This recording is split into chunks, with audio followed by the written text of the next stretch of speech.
Muy buenas tardes, sean todos ustedes muy bienvenidos a una nueva conferencia en el Ateneo.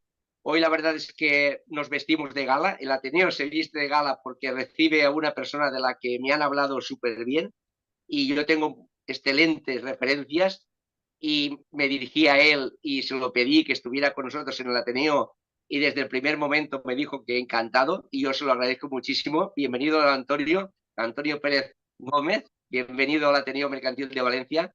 Espero que se encuentre a gusto y en alguna otra ocasión ya tendremos la ocasión de que venga, de que nos visite a nuestras instalaciones y que lo haga en presencial en el Ateneo de Valencia.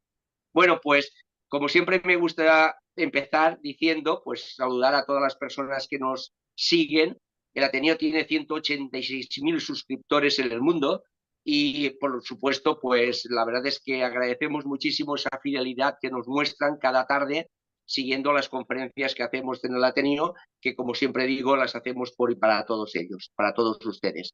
Y para ello, pues procuramos rodearnos de los mejores medios técnicos para que las conferencias pues salgan como vienen saliendo. Después tenemos nuestro gran equipo, especial equipo de técnicos que hacen posible que eso sea así y lo más importante que es buscar a los mejores ponentes, a los mejores conferenciantes, las personas que más sepan y sobre todo las personas que mejor lo transmitan. Y eso es primordial y en eso estamos seguros de que hoy también habremos acertado.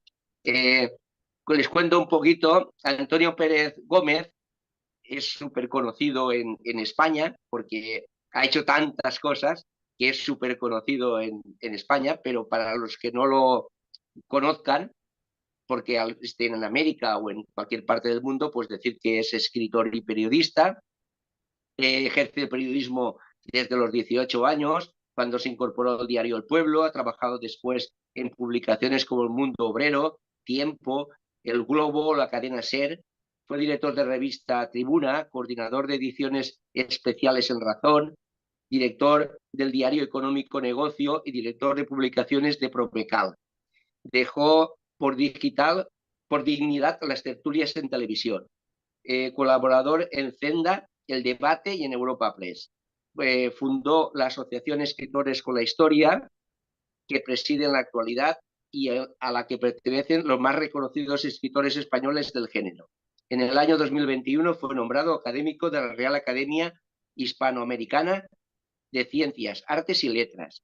Es reconocido por sus obras prehistóricas, Nublares, El hijo de Garza, El último cazador, La mirada del lobo y La canción del bisonte. Ha tratado la historia medieval en novelas como La tierra de Álvar Fáñez, primo hermano del Cid, en El rey pequeño, tiene más libros como Las navas de Torrosa, Tierra vieja, Cabezas de vaca, La España y La española. Y hoy viene también aquí porque ha presentado el último libro que se titula El juglar y precisamente sobre los juglares que tanta importancia, tanta dedicación y tanto se le debe, porque no tenemos que dejar de reconocer que antes de que se inventara el escribir las cosas eran orales, y si no ahí tenemos la Ilíada y la Odisea, y que gracias a la transmisión oral de estas personas, pues hemos conseguido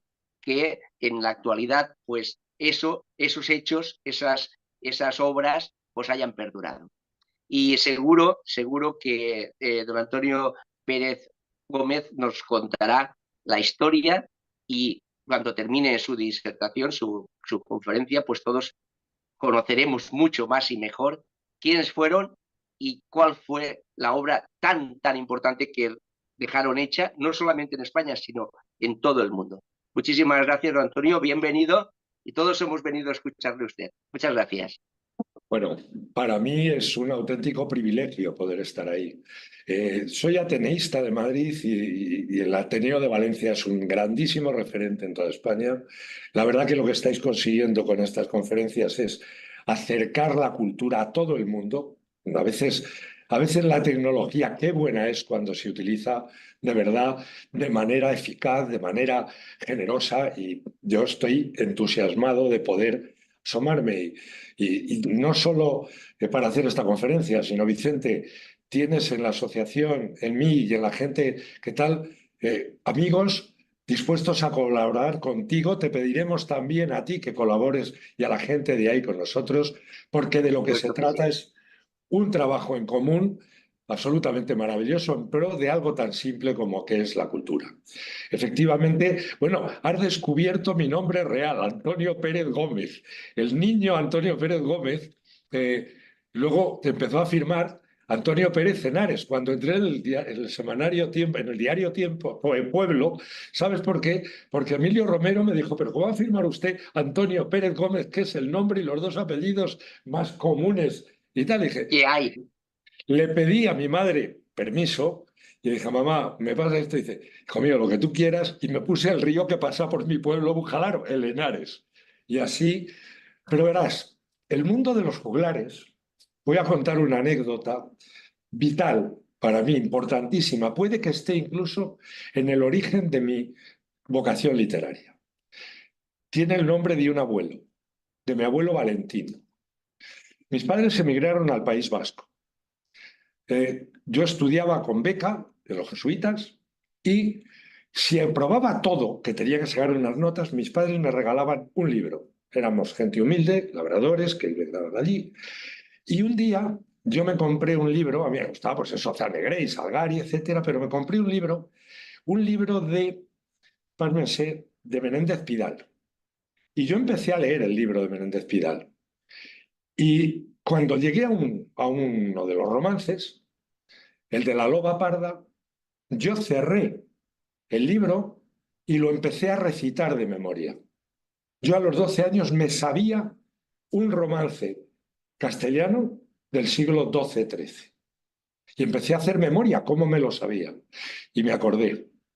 Mi abuelo Valentín, que era un extraordinario narrador, yo era su nieto mayor, y entonces allí al lado de la lumbre no me contaba cuentos de Caperucita, ¿no? Me recitaba romances castellanos del siglo XII. Lo sé de memoria. Fijaros, dice más o menos así, tiene, estando yo en la michoza, limpiando la mi callada, las cabrillas, la constelación de Orión, las tres Marías, altas iban y la luna rebajada. Vi de venir 7 lobos por una estrecha cañada y los guía una loa aparta que tenía los dientes afilados como puntas de navaja. Y va contando. Yo me quedé, cerré, dije, mi abuelo. Le escribí por carta y por carta me respondió. Mi abuelo sabía leer y escribir. Era un hombre de 1898, había nacido, pero me mandó aquel romance. A lo mejor Oveja tenía 2 faltas de ortografía, estaba igual. Era la transmisión oral de precisamente aquellos y de aquellos que fueron un día la piedra angular, y tú lo has dicho antes, Vicente, que a veces no sabían escribir, pero ojo cómo versificaban, ojo su potencia literaria, lírica, épica, tan potente que ha llegado a nosotros. Por tanto, a mí el mundo de los juglares, siendo de donde soy, del común de la tierra de Atienza, de la peña for del Cantar de Miocid, que le llaman así, que yo puedo seguir en una parte del Cantar de Miocid, puedo seguir sus pasos porque conozco esa zona y los describe con tal precisión y perfección que hoy yo sé llegar desde la Sierra de Miedes, bajando y dejando a la derecha las altas torres que los moros han, la Peña Fort de Atienza, en manos musulmanas, entrando ya en territorio moro, entonces bajar hasta por el Cañamares, a Henares, subir el Henares, atacar Castejón, subir a los visos de la Alcarria, y todo eso está con una precisión increíble, pero sobre todo con una belleza narrativa, con una potencia lírica que de verdad ahí tenemos a un auténtico genio de la literatura universal. Sin duda, el Cantar es el poema épico más potente de toda Europa, pero tú, Vicente, otra vez, es que ese Cantar tiene la potencia que tenía un Homero en una Ilíada, en una Odisea, era la manera de contar la historia en verso, versificando, pero en el fondo era una novela en verso. de un personaje protagonista. Y en el cantar con personajes de ficción, incluso. Yo siempre digo que a mí los juglares me parecen, siempre han tenido algo, me han gustado tanto desde niño que yo siempre, pero es que los he tenido casi cerca. Tengo 70. En el mundo rural de los años 50, todavía yo recuerdo en las ferias, donde iban todas las muletas, todas las... Fíjate, todavía recuerdo una muleta que se compró mi padre que como tenía una capa de color naranja, le llamamos la valenciana. Bien, en aquellas fiestas no había juglares, pero sí recuerdo todavía aquellos ciegos que hacían aquellos romances de ciego, o aquellas tropillas que iban, pues como las que acompañaron a los juglares. Los juglares iban ellos con gente que tocaba los diversos instrumentos, pero también, pues, pero ellos no eran saltimbanquis, iban, la cabra que baila, que le he visto yo en aquellas tropillas, ya no de juglares, sino del género de los calós, gitanos, vamos.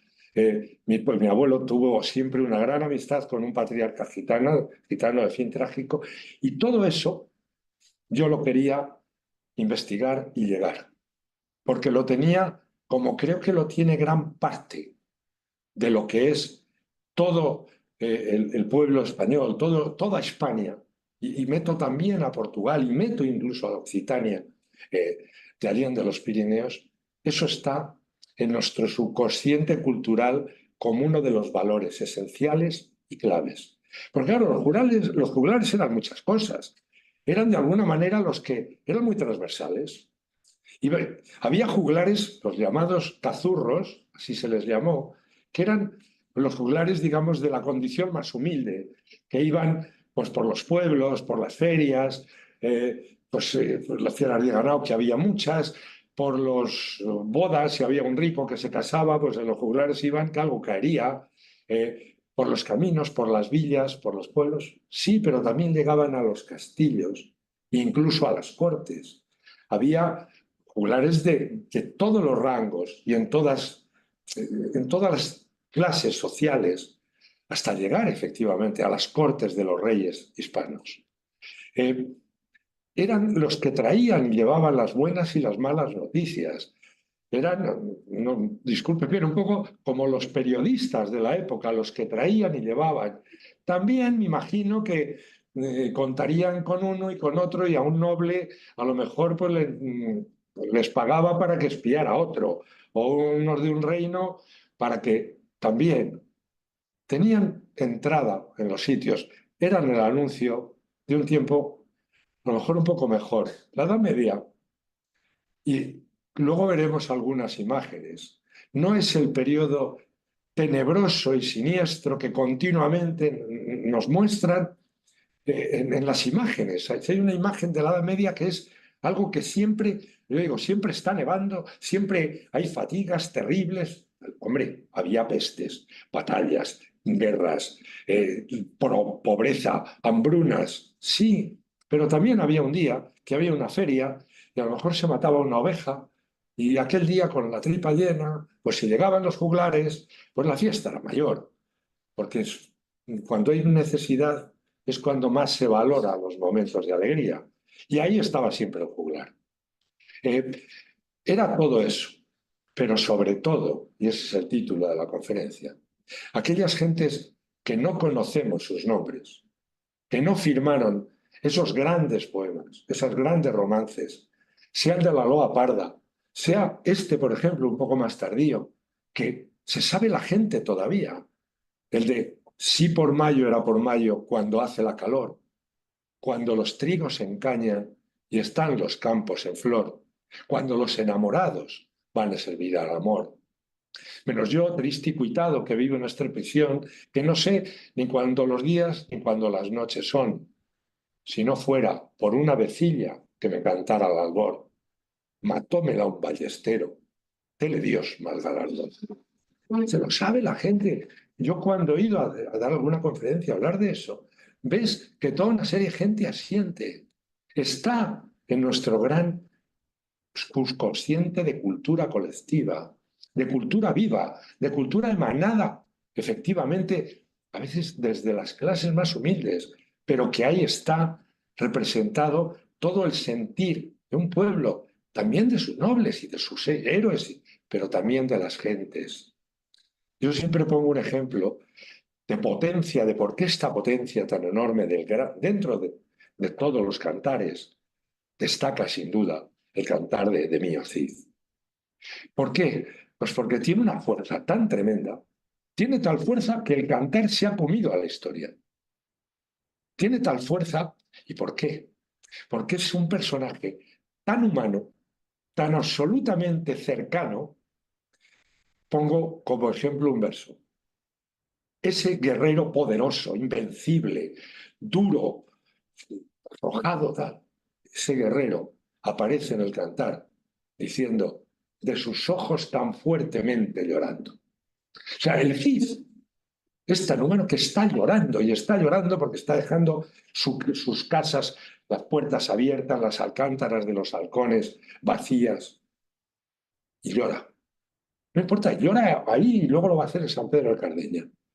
¿Eso qué es lo que hace? Tenemos un mito tan absolutamente cercano a los sentimientos de la gente que ha prevalecido por encima de la propia historia.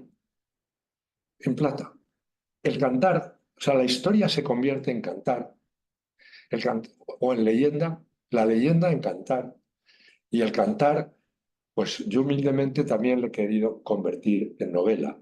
¿Para qué? Pues yo quería contar a los juglares. Pero, ¿y qué juglares? Dije, voy a contar. Soy del común de la tierra de Atienza. Soy de un pequeño pueblo de ese común de tierra que tenía su concejo más de 100 y de 200 entre pueblos y poblados.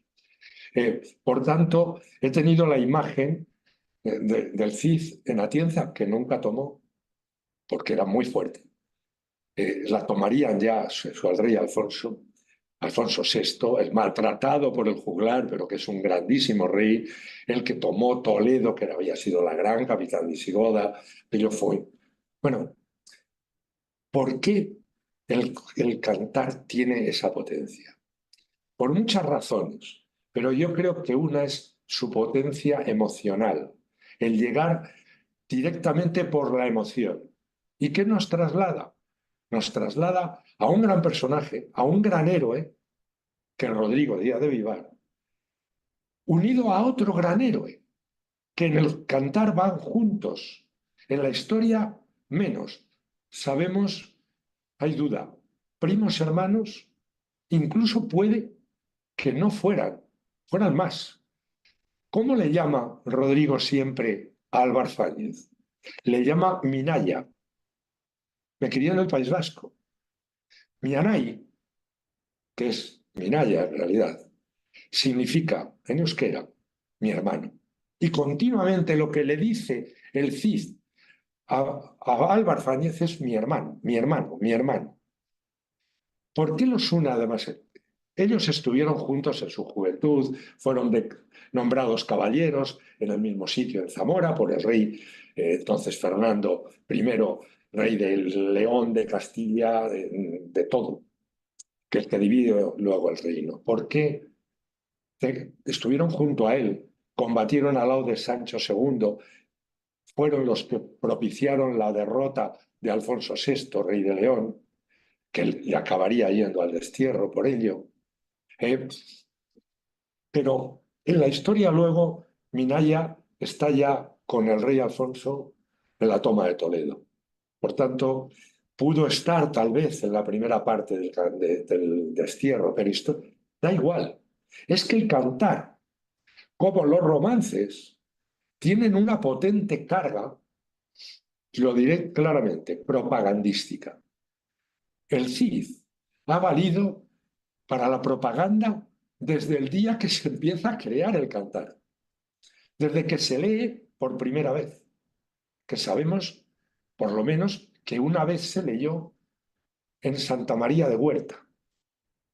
Ahí entre el río Jalón es todavía el monasterio. El monasterio está tan vivo que hay una comunidad benedictina y pude estar. Allí la historia me salió al encuentro, porque de pronto me enteré de algo increíble.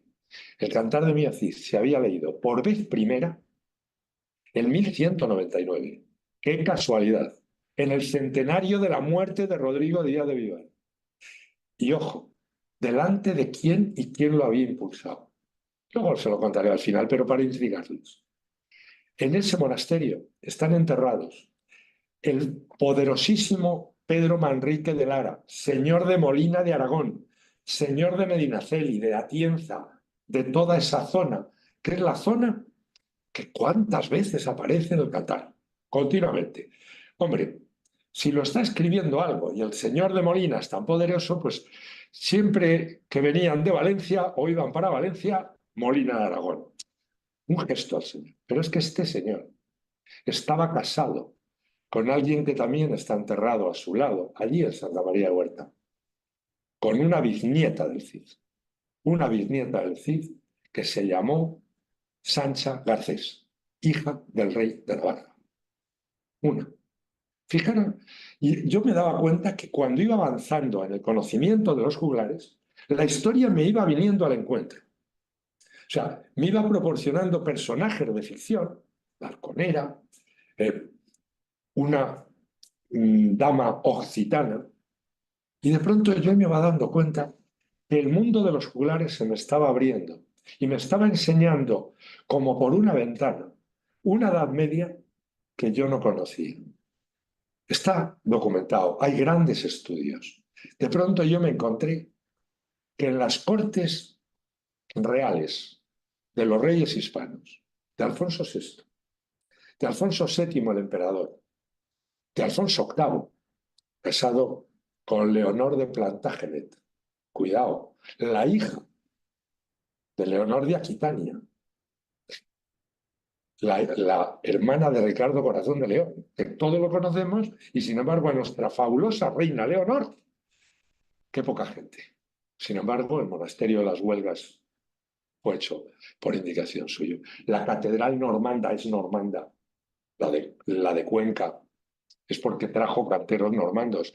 Es que la reina era normanda, como eran la familia real inglesa, eran normandos, y hablaban francés.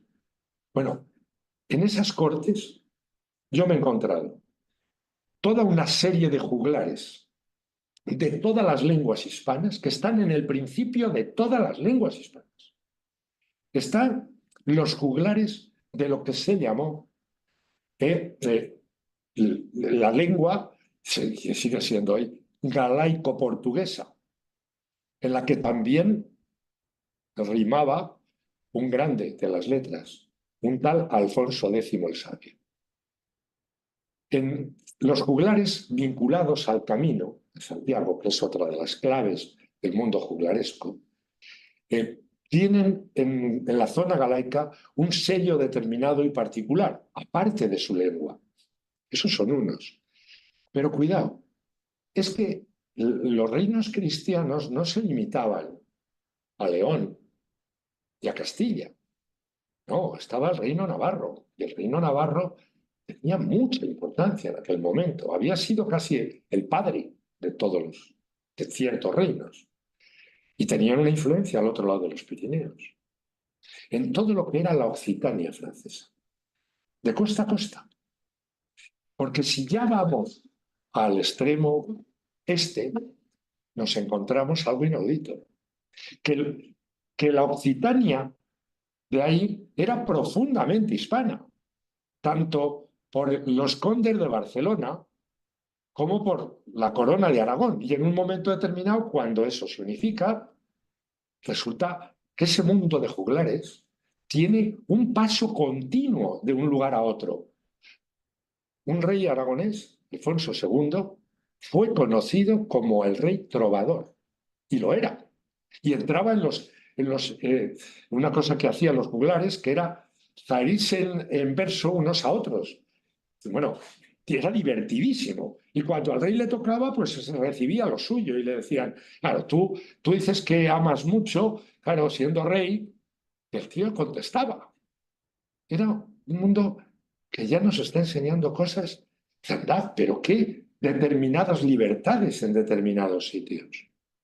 En la corte del rey de León, de Alfonso VI, tanto allí como en Toledo, los encuentros de juglares eran continuos. Y a la corte de Alfonso VII, el emperador, llegan los juglares más importantes de toda Europa. Llegan Marcabrú y Alegret, que van a estar por la corte. Van incluso a llamar a los caballeros francos para que vengan a ayudar a los cristianos españoles en su lucha contra los musulmanes. Y de pronto a mí me iba descubriendo una cosa, digo, anda, estas cortes resulta que tenían un nivel cultural muy alto. Y la sorpresa me la llevo, hay un libro maravilloso de Menéndez Pidal que cuenta todo eso, cuando una comitiva de caballeros castellanos esencialmente, algún aragonés va también, van a recoger a Burdeos a la jovencísima reina Leonor, que tenía 10 años. Y allí está su madre, que viene con ellos. Pero también tenemos los nombres de 14 juglares, tanto occitanos, tanto aquitanos, como de Toulouse, de Narbona, de todo lo que era, bueno, la corona de Aragón. En un sitio, la corona de Navarra también tenía su parte y incluso la de Castilla. Los gascones vinieron, ¿por qué? Porque la dote de la reina Leonor fue Gascuña. Hay un pequeño pueblo al lado de Atienza que se llama Gascuña de Brno, fundado por gascones. Todos estos juglares van a venir con la reina Leonor y como no pueden entrar porque hay guerra entre Navarra y Castilla, tienen que ir recorriendo por la parte de atrás de los Pirineos hasta bajar por el reino de Aragón. Y se casan y sabemos que se casan en Tarazona y sabemos que acompañados todos esos juglares y los que habían ido eran juglares españoles, hispanos, para que nos entendamos. Eran, por ejemplo, el señor de Ruiz de Azagra, que era de Albarracín, que luego lo veremos en las Navas, declarado héroe por 2 veces por 2 comportamientos en la tremenda batalla. Nos encontramos a un juglar que yo dudo si era aragonés o castellano, porque había 2 Monzón, no lo sé. Y había alguno de mis juglares, ¿por qué no he metido alguno? Porque, verán, he querido también trazar una imagen de esas gentes que se movían mucho. El camino de Santiago es absolutamente primordial. Por ahí llega un chorro de cultura de la Occitania francesa, esencialmente. No olvidemos que uno de los juglares más famosos de la antigüedad se llamó Guillermo de Aquitania, el abuelo de Leonor. Él murió, sabemos algo, murió ante la imagen del apóstol oyendo la misa cuando había acabado la peregrinación. Allí se desplomó Guillermo el Trovador, duque de Aquitania. Pero con él llegaron muchos de ida y vuelta. También los juglares hispanos iban hacia Tolosa. ¿Por qué tanto a Tolosa, a Toulouse? Porque ahí vivía un príncipe de juglares que se llamaba Alfonso Jordán. Qué nombre, ¿verdad? Pues sí. Resulta que era primo hermano de Alfonso VII, el emperador. El rey Alfonso VI, bueno, había tenido muchas mujeres. Finalmente, solo un hijo varón que murió en Oplés, pero también había tenido algunas amantes. Y de la primera, de una señora leonesa, tuvo hijas y las trató como infantes. Esto era muy normal en la Edad Media. Tratar a las hijas habidas en matrimonios no consagrados por la Iglesia como infantas y darles esa educación y casarlas si se podía con reyes. Y este lo logró. Bueno, ese Alfonso de Jordán, su padre, el gran conde de Tolosa, Raimundo, es el artífice, y no Godofredo de Bullón, de la toma de Jerusalén.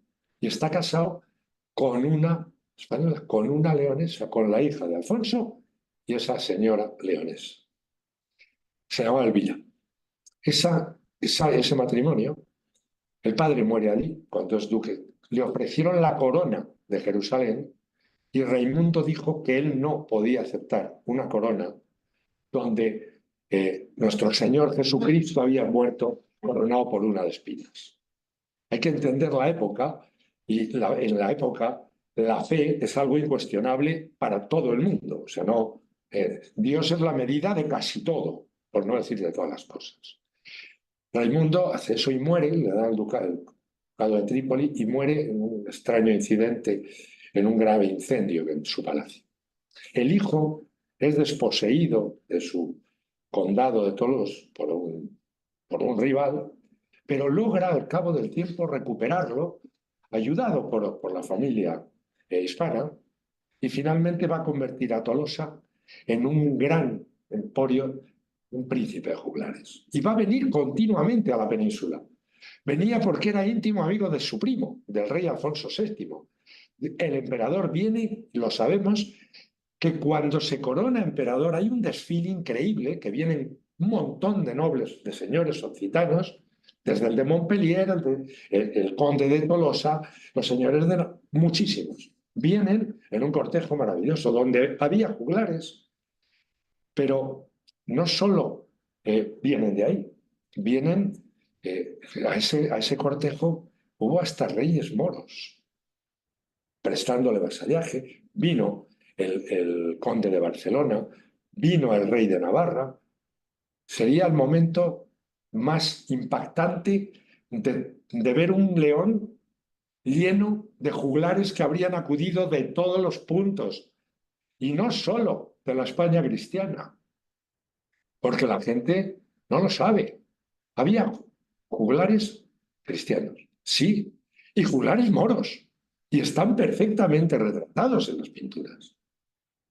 Y había juglares hasta judíos. Y ahí están sus instrumentos. Hay muchos instrumentos que vienen de esa mezcla de culturas y que siguen estando hoy presentes en la música.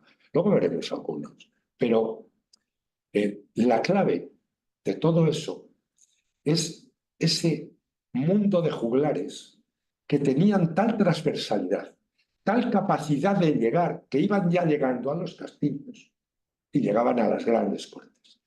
Porque los reyes hispanos, al revés de esa creencia de que eran poco menos que unas bestias pardas y tal, no, no, no, no.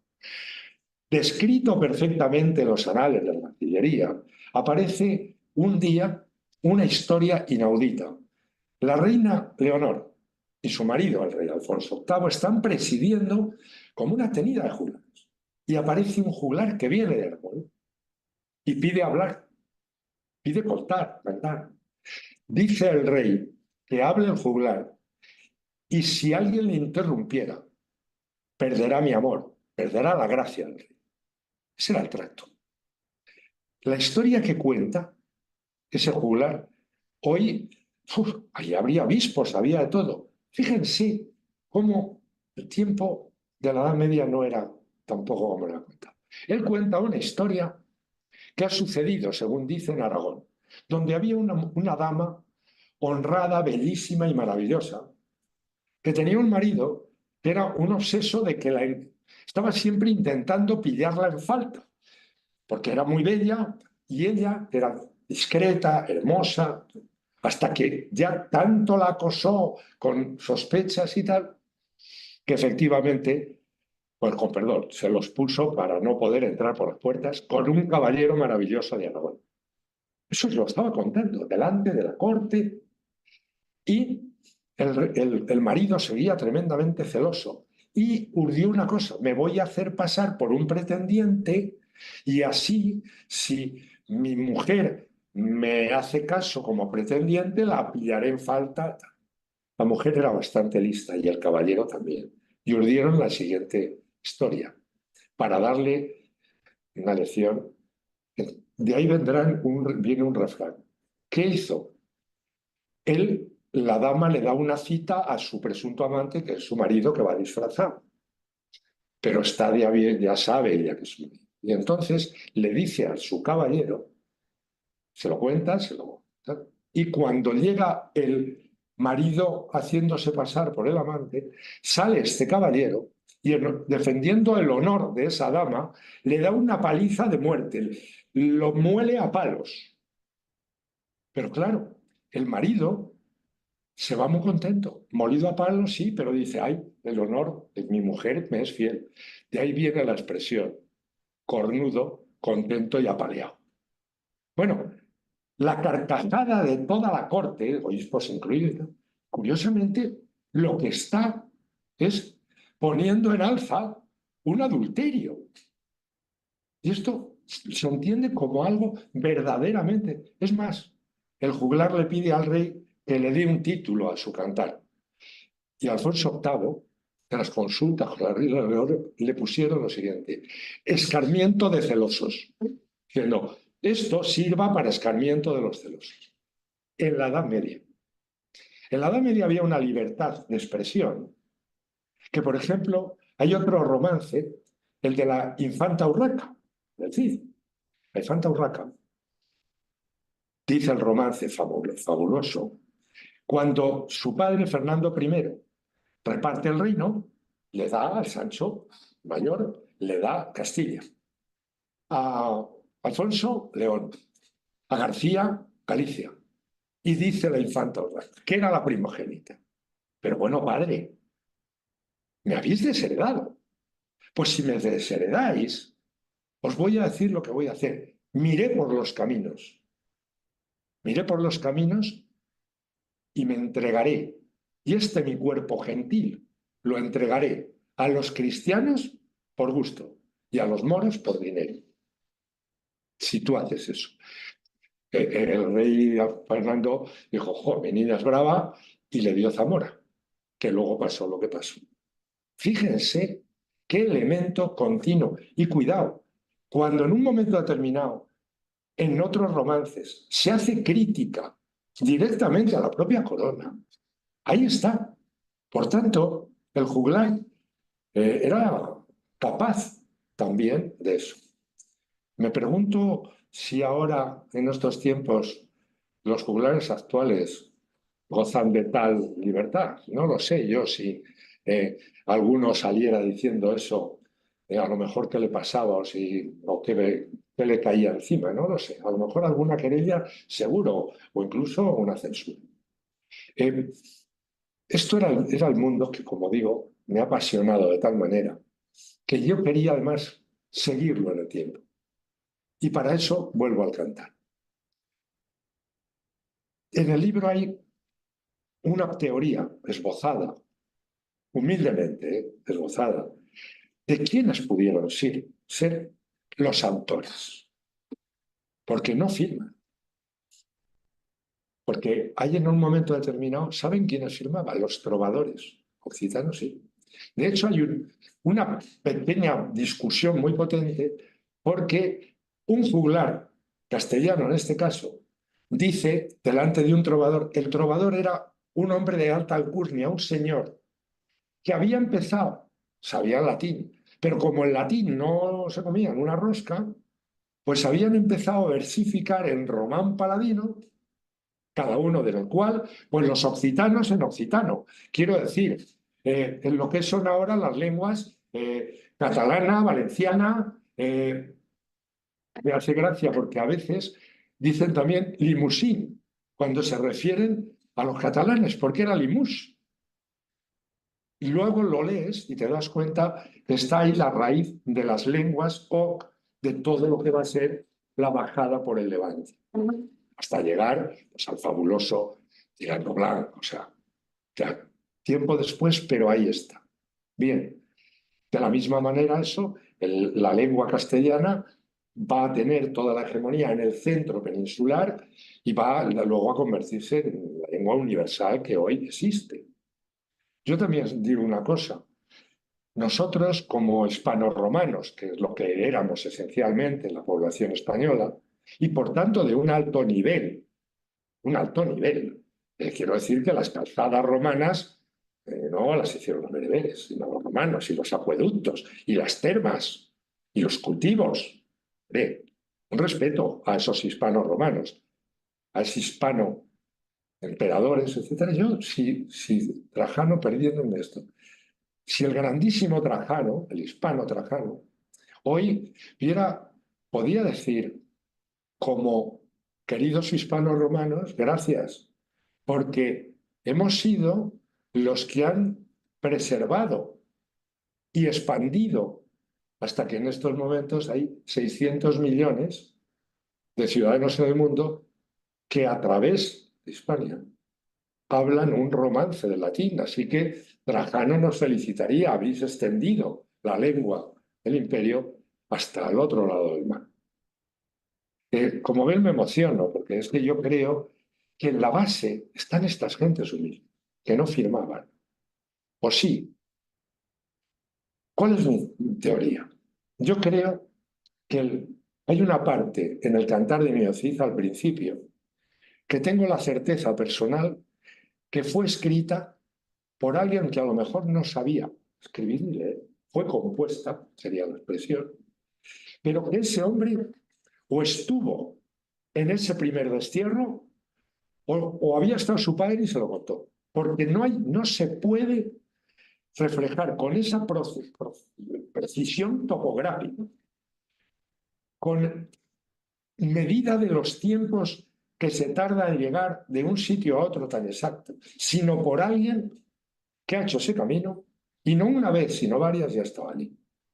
Por tanto, mi primer juglar es un juglar humilde, cazurro, que va al principio como peón, luego acaba teniendo caballo en la mesnada del Cid.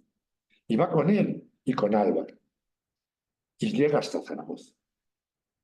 Y luego determinados elementos, no voy a destripar mi propia novela, harán que no pueda seguir combatiendo y se convierta en un juglar que va por los pueblos, fundamentalmente de su zona, de Burgos, de las provincias limítrofes hoy, cantando lo que conocía, la primera época de cuando él estuvo con Rodrigo, se nota además que él conoce muy bien la sensación de la batalla.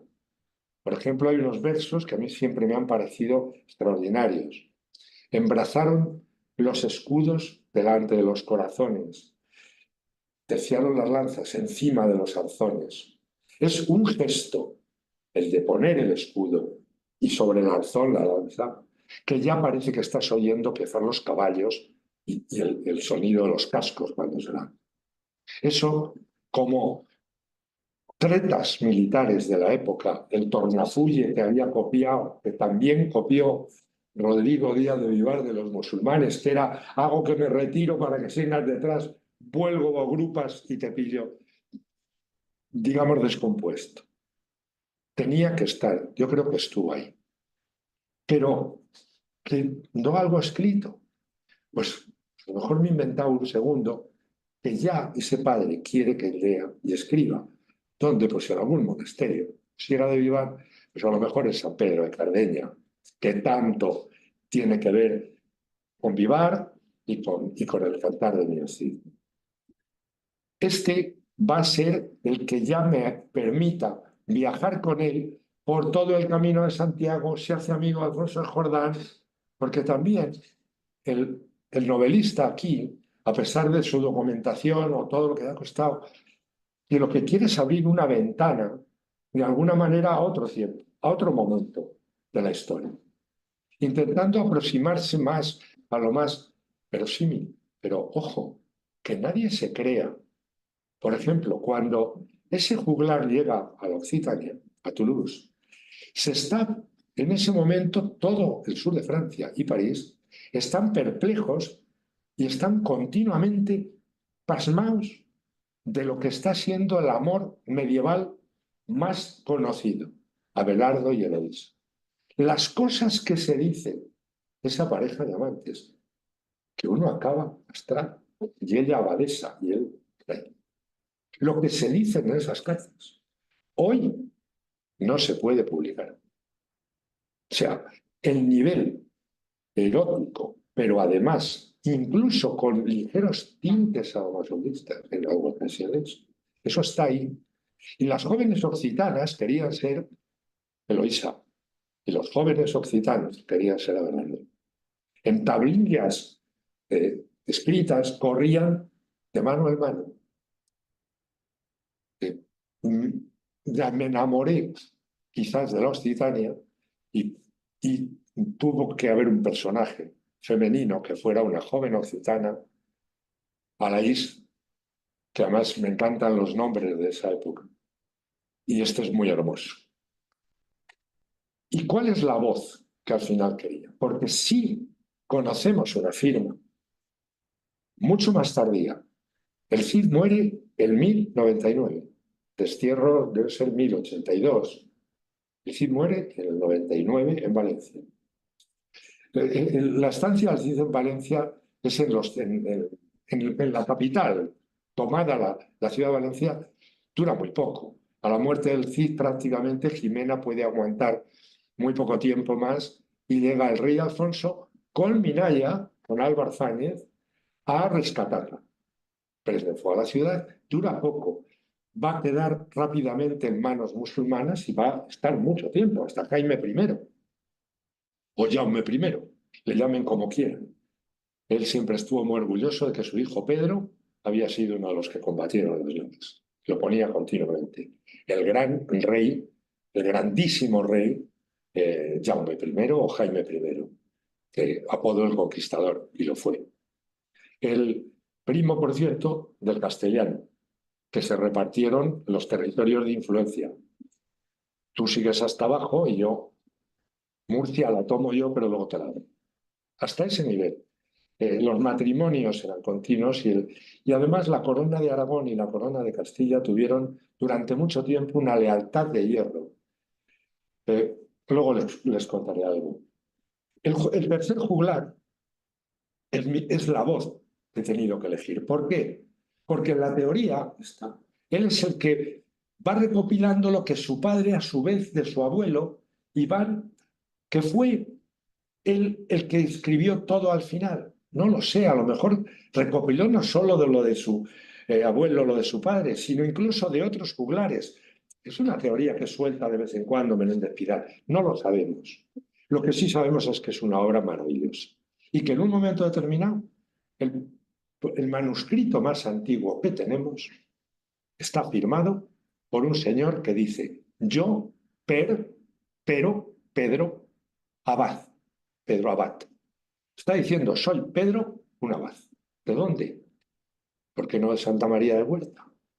Si es esa zona donde parece, cuando yo, como viejo periodista, me gusta ir a los sitios, necesito ir a los lugares, necesito ir allí. Lo mismo que necesitaba ir a Gormaz, o que necesitaba ir a Molina, Aragón la conozco muy bien, o a Miatienza, o a Medinaceli, o a los monasterios de San Millán de la Cogolla, sobre todo el de Suso, que es una maravilla. Allí están enterrados los 7 infantes de Lara, del famoso romance de los 7 infantes de Lara, que no todo es el Cid, no, hay muchísimos. Toda una cultura juglaresca dignísima de leer. De esos viajes los he hecho, porque yo creo que la historia también te habla silenciosamente cuando la sabes escuchar en ese monasterio de Suso, en Santa María la Huerta o en el Panteón de los Reyes Navarros, en Nájera, en tantos sitios sobre el camino de Santiago, o en las pequeñas iglesias románicas de, de todo lo que era la Castilla profunda, o en las famosas lugares maravillosos de Aragón, de lo que fue aquel reino, aquella Tarazona, aquel Mudéjar. Todo eso te habla y yo creo que le hablaba a los juglares y le tiene que hablar también al escritor y al que quiere investigar. Y a mí me iba saliendo la historia. Voy a acabar, esperando.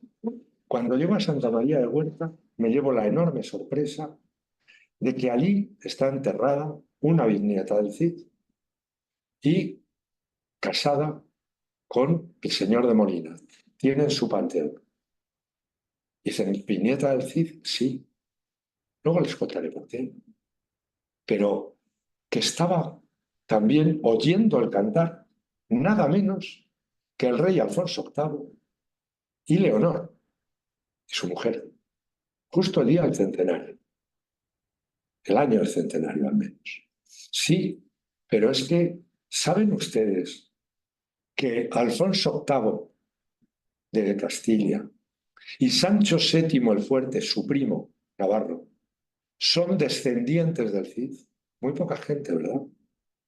Pues sí, está perfectamente documentado. No he descubierto nada. Verán, el Cid en el cantar es tan potente que si tú le preguntas a cualquiera, dice, ¿cuántas hijas tuvo el Cid? Dice, dos. ¿Cómo se llamaban? Sol y Elvira. Cierto, tuvo dos hijas, pero no se llamaban Sol y Elvira. Se llamaba una María, la pequeña, y otra mayor, Cristina.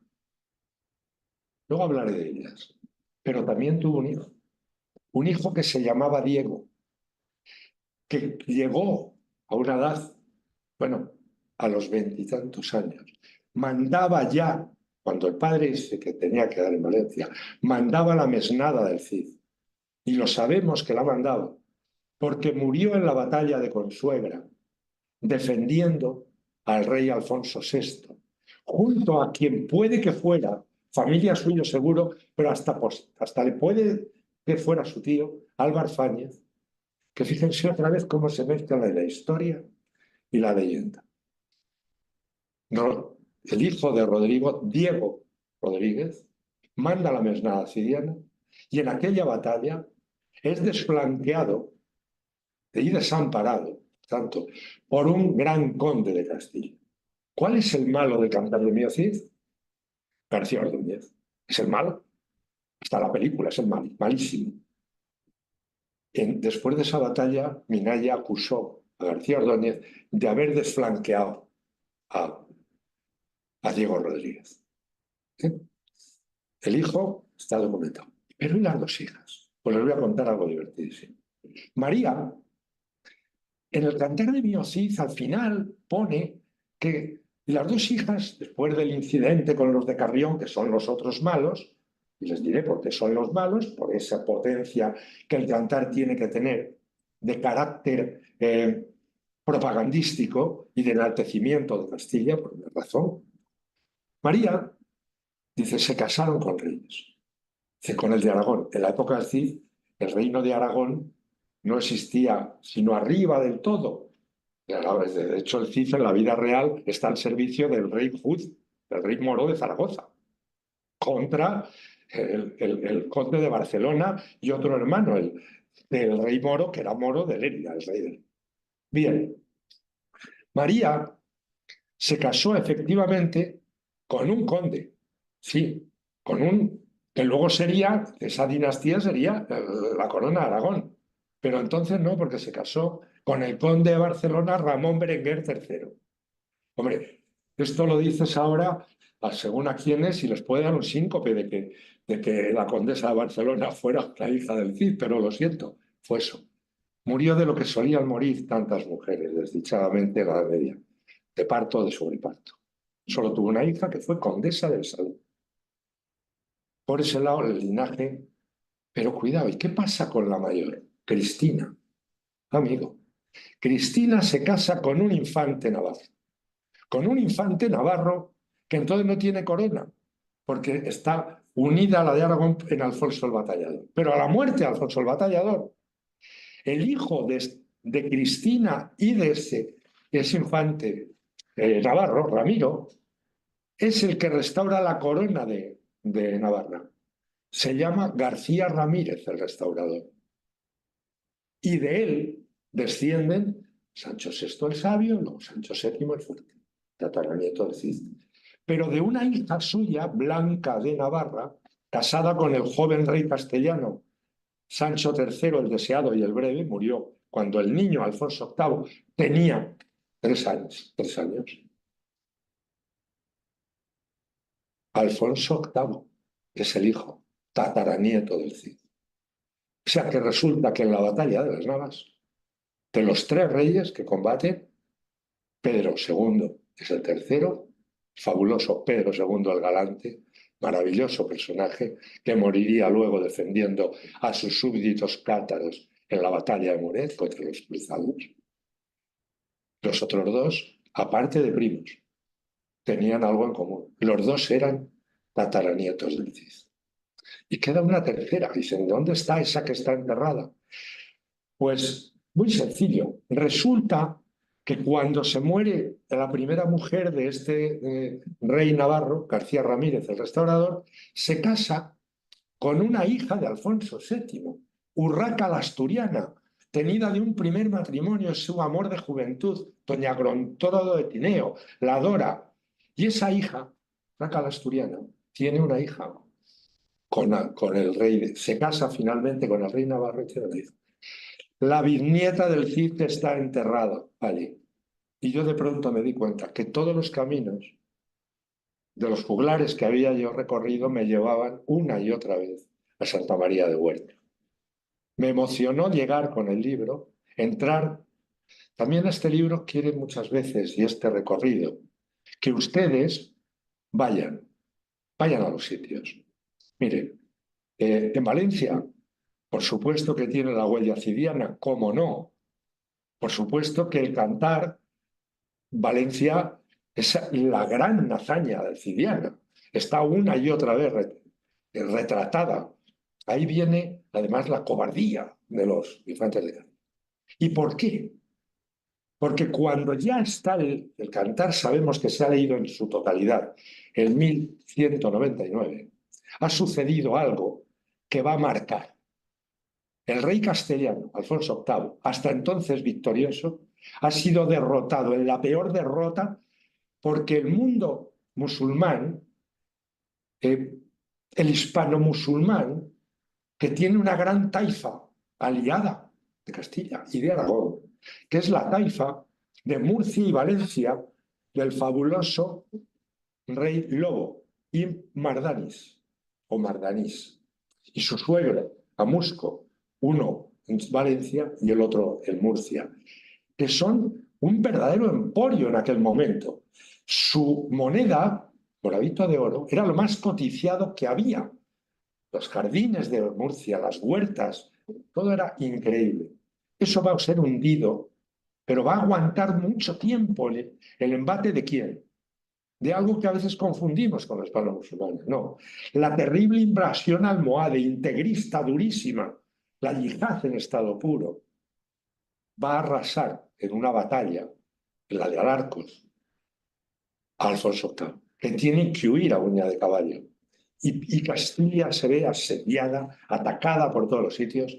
Es más, el flanco derecho del islámico estaba en manos de un gran noble leonés castellano, un Castro, que había combatido con los Lara por quien tenía, y habían ganado los Lara, que tenían al rey pequeño, y bueno, los Castro hasta se alían con los musulmanes, y luego tropas musulmanas atacan la frontera castellana junto con los leoneses y con los navarros que avanzan también, porque los reyes siempre han discutido por lo mismo que la gente en los campos, por las lindes y por el agua. Es así. Y cuando eran primos, por las lindes juntaban. Bien, fíjense por qué se produce el cantar de Miocid. 100 años después de la muerte de Rodrigo, Castilla necesita héroes. Castilla está acosada por todos los sitios. Está sola, solo la apoya Aragón. Necesita héroes. ¿Y qué hace el cantar? Juntar a los dos grandes héroes. A los grandes Rodrigo y Álvaro. Que ya, fíjense, hay más cantares. Hay el cantar de Almería, que dice, si cuando toma Alfonso VII, efímeramente también, pero toma Almería, los que bajan, uno es un nieto de Minaya, el otro, y dice el cantar que si le hubieran preguntado a Rodrigo quién era el mejor, Rodrigo hubiera dicho que Minaya. Y si le hubieran preguntado que a Minaya, Minaya hubiera dicho que Rodrigo. Ese era el cariño fraternal que se tenían. Pero, ¿por qué se unen? Porque son necesarios, porque hay que trazar un relato de una Castilla que se está ya preparando para la revancha, se está preparando para las Navas. Si alguien cuidó a Alfonso VIII, ¿saben a quién fue? A los huérfanos de Alarcos, para que ellos vengaran a sus padres. Los preparó desde el primer día para la gran batalla. Y este cantar de Mío Cid, el que viene firmado por Pero Abad, ese manuscrito tiene una fecha que correspondería con el calendario actual, con el año 1207. Estamos 5 años de que se produzca la batalla de las Navas. Ese cantar se va a extender por toda Castilla, se va a cantar en todas las plazas, se va a llamar al combate, pero al mismo tiempo alentarlo, alentar a esos guerreros que van a ir, que también era la labor de los juglares en los campamentos, alentar. Se cuenta que el rey francés llevaba un juglar al lado el día que fue a la batalla contra los ingleses, que iba cantando la chanson de Roland. No me extrañaría que antes de las Navas, en los fuegos de campamento, los juglares cantaran el cantar de Mío Cid. Estoy seguro que lo hicieron. Bien. ¿Y por qué los leoneses quedan tan mal? Y el rey leonés, Alfonso, por una razón. Porque entonces León está enfrentado a Castilla, está en la retaguardia, y lo que hace ese cantar propagandístico es decir, aquí está Castilla sola, la brava, etcétera, y los leoneses son los infantes de Carrión, no existieron, pero vienen muy bien, traídos. Son los otros malos, porque esta es una novela también, el cantar de Mío Cid, y tiene que haber buenos, malos, héroes y villanos, como corresponde a un cantar y a una novela. Esto es lo que a mí me han traído los juglares. Por un lado, poderme adentrar en una historia maravillosa, porque ese juglar último, hay un personaje femenino que no me resisto a Castrojeriz, la señora de Castrojeriz. Castrojeriz es una población hecha sobre el camino de Santiago. Pueden ir todavía y lo van a ver. Ese era un paso obligado y entonces ahí esa ciudad se hizo precisamente por el camino, la hizo el propio camino. La señora de Castrojeriz va a tener estamos hablando de aquí ya de una novela y yo necesito un personaje femenino y necesito tanto el amor como el desamor y necesito tanto la lealtad y la valentía como la cobardía y la mentira. Eso va a llevar al último juglar a Santa María de Huerta. Y yo creo que efectivamente Pere Abad era el abad de Santa María de Huerta y que en algún momento compiló, transcribió, juntó, yo qué sé, pero él firmó. Yo, Pere Abad, lo escribí en mayo de 1207, 5 años antes de que con ese cantar y con esos juglares el ejército aragonés, castellano y finalmente el navarro también avanzaran sobre las naves. Así que historia, leyenda, cantar y novela. Esto era lo que, a lo mejor deslavazadamente, pero emocionalmente les he querido transmitir a todos ustedes. Y si en un momento determinado no les he aburrido, estaré profundamente agradecido. Piensen una cosa. Esos grandes creadores, lo mismo que hubo un pintor maravilloso en Altamira, uno que fue el que hace las cosas más hermosas, lo sabemos por el trazo.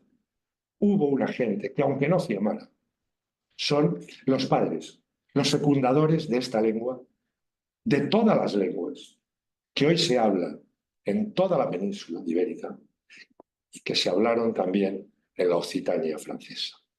Muchas gracias. Y yo les pediría, para ese juglar, respeto y, hombre, como decía Gonzalo de Berceo, que también sale,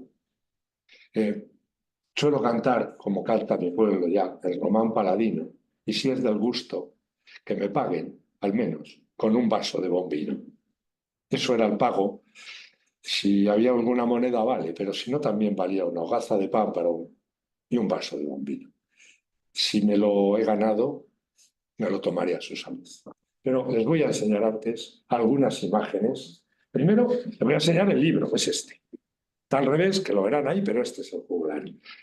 Hombre, hacerme un poco de publicidad no viene mal. Pero les voy a enseñar algo maravilloso. He ido recogiendo las imágenes de estos juglares para que vean que lo que les he contado, ¿por dónde voy pasando? Aquí. Sí, para abajo. Sí. Para que vean cómo está. Es un colorido. La Edad Media es un momento de color absoluto. De verde, de amarillo, de rojo. Mírenlos, mírenlos. Estos son juglares con sus instrumentos. Pero ¿es esta? No, es esta. Aquí. A ver.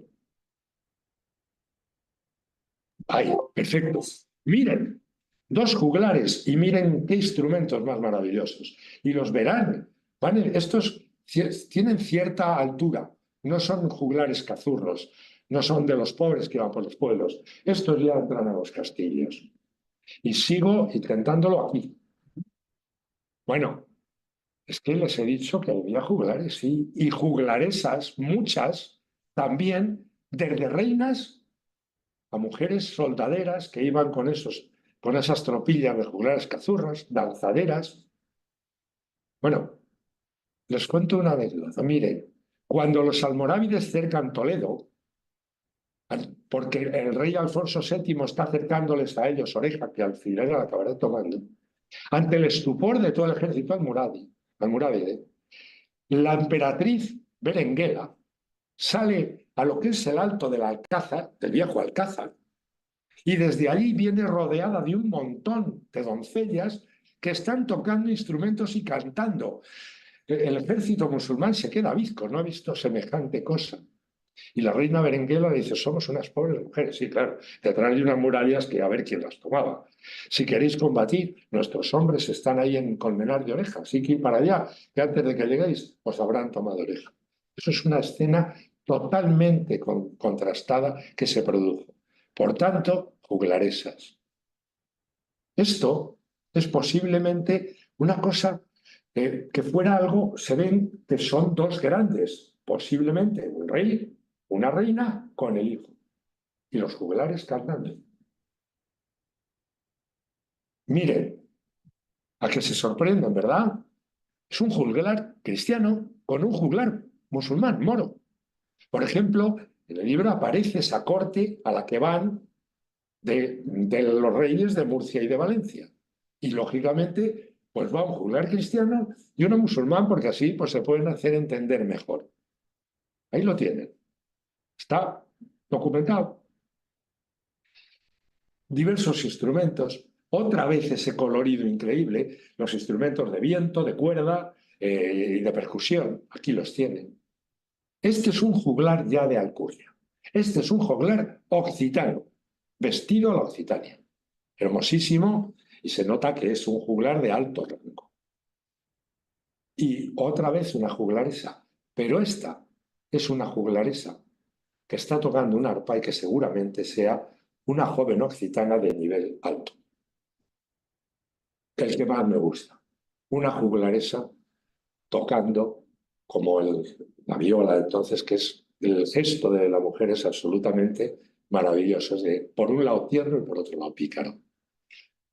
Miren, no solo una juglaresa, tres, tocando todo tipo de instrumentos. ¿Qué son estos? Aquí los tienen. Verán, yo no soy muy ducho en esto, pero verán que hay laúd, todavía se sigue tocando, de origen musulmán. El rabel, totalmente de origen musulmán. El juglar que aparece aquí es lo que toca. El salterio y la vihuela. Son instrumentos de la música medieval que por no me voy a sacar las decenas que hay. Quien quiera. Y los sitios. Santa María de Huerta, se la aconsejo, de verdad. También ¿saben quién está enterrado allí también? Que me quedé perplejo y tiene el ajuar más completo de toda la Edad Media, casi. Ahí está enterrado el arzobispo de Toledo, Jiménez de Rada, Rodrigo Jiménez de Rada, con alguien que puede ser su tío, que fue otro gran obispo, San Martín, luego lo elevaron a la santidad, San Martín de Espinosa. fue obispo de Sigüenza. Están enterrados juntos, aquí. Qué raro, ¿verdad? Siempre aparece las Navas. Curioso. Aquí están enterrados, este es el panteón de los Lara, está por un sitio enterrado, estuvieron Pedro Manrique de Lara, señor de Molina, con su mujer Sancha Garcés. Y esto es la Peña Fort. Mírenla, ¿eh? La Peña Fort de Atienza, como para tomarla. Aquí otro de los sitios esenciales del cantar continuamente es Medina, Medinaceli, continuamente aparece el cantar en los viajes, continuamente entre Castilla y Valencia que se hacen a lo largo de los libros. Y esta es la grandísima fortaleza medieval de Gormaz, el punto donde concentraba sus tropas. Fíjense lo grandísimo, cabían la parte de delante, lo ven, está la más construida, es el Alcázar todavía llamado hoy de Almanzor. La parte también fortificada pero separada es donde llegaban las tropas hasta el número de 2000 para caer cruzando el Duero, sobre las tierras cristianas. Almansur, Almanzor. Aquí, cuando iba subiendo, miré a las almenas y dije, me hace falta, verán, digo, falta un halcón en el cielo. Lo sé porque de niño soy de un pueblo al lado de donde tal Félix Rodríguez de la Fuente, que le sonará, Félix Rodríguez de la Fuente, la mitad del hombre y la tierra lo hace a un pueblecito que se llama Pelegrina, apenas a 10 kilómetros del mío. Y uno de sus ayudantes me enseñó, muy mal aprendí, pero algo supe, a maestrar halcón. Y entonces vi ahí, digo, aquí tiene que haber un halcón en el cielo. Y de pronto dije, ¿por qué no en vez de un halconero, una halconera? La halconera de Gormaz me la dio este paisaje. Y esta es la puerta califal de Gormaz. Me hice una foto porque no podía evitarlo. Y miren, aquí está el presente, un día en Vivar, con el señor que lleva una asociación genial que recrean precisamente tanto a Rodrigo como a ese hijo, olvidado por el cantar y por la historia, pero que ellos han querido recrear muchas veces en Vivar. Estoy vestido de época. Un monasterio que me entusiasma, San Pedro de Cardeña. Aparece continuamente en el cantar, como sabe, y ahí estuvo enterrado durante mucho tiempo, se hizo enterrar Rodrigo y Jimena. Hoy sigue el sepulcro, pero la francesada lo profanó, se llevó los huesos que se consiguieron repatriar en buena parte y ahora está enterrado en el altar, junto al altar mayor de la Catedral de Burgos. Pero el altar primitivo está aquí. Y esto es Castrojeriz. Perdón, lo han visto brevemente. Ahí. Se asoma todo el valle y es el lugar por donde yo sitúo, porque era muy importante, todos los caminos. Había un camino francés, que era este, que pasaba por aquí. Ojo, también hubo un camino muy importante al principio, el primitivo, que salía de Oviedo, que es la primera peregrinación de Alfonso II. El Castro es de Oviedo a Compostela. Hoy ese camino se ha resucitado, empieza a tener muchos seguidores. Es muy hermoso por todas las tierras asturianas. Y esta es, a mí de los dos grandes de los monasterios, siempre me quedo con el pequeñito. Este es el de arriba, el de Suso, el que estaba, pero ese monasterio es del siglo V, XVI. Es una maravilla, se lo aconsejo. El panteón de los reyes navarros, en Nájera, porque entonces Nájera era la capital casi del reino de Navarra, también llamado en ocasión el reino de Pamplona. Y esto es un lugar donde tiene mucho que ver, no con el juzgar, pero sí con la historia. Esta es la vieja Calatrava. Aquí era el paso del Guadiana. Esta ciudad era la ciudad más importante que había entre Córdoba y Toledo. Y aquí, Calatrava, Calalrabat, se merece una visita porque grandes arqueólogos están volviéndola a sacar de las ruinas a la luz. La puerta de la Medina entre el Alcázar de Calatrava. y este es un castillo fabuloso, lo que queda. He cogido este porque el actual de la Orden de Calatrava es nuevo, es de después de las Navas. Este es Salvatierra. Después de la terrible derrota de Alarcos, los caballeros calatravos tienen que irse a un lugar que se llama Zorita de los Canes. Les han tomado Calatrava, todo lo de Guadiana, está hundido a la frontera.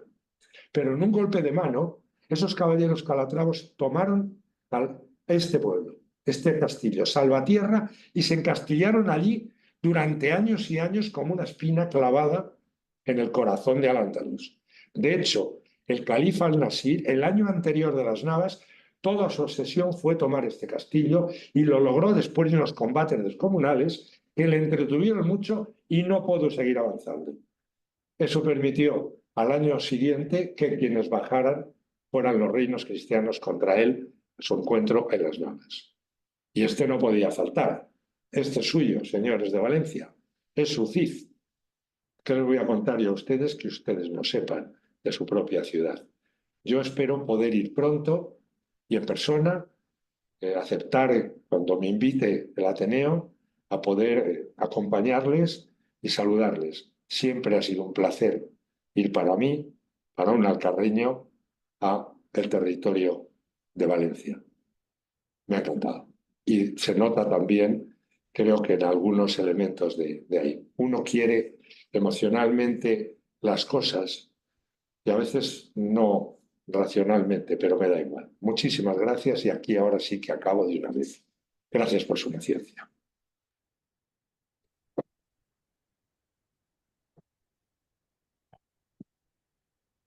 Muchísimas gracias,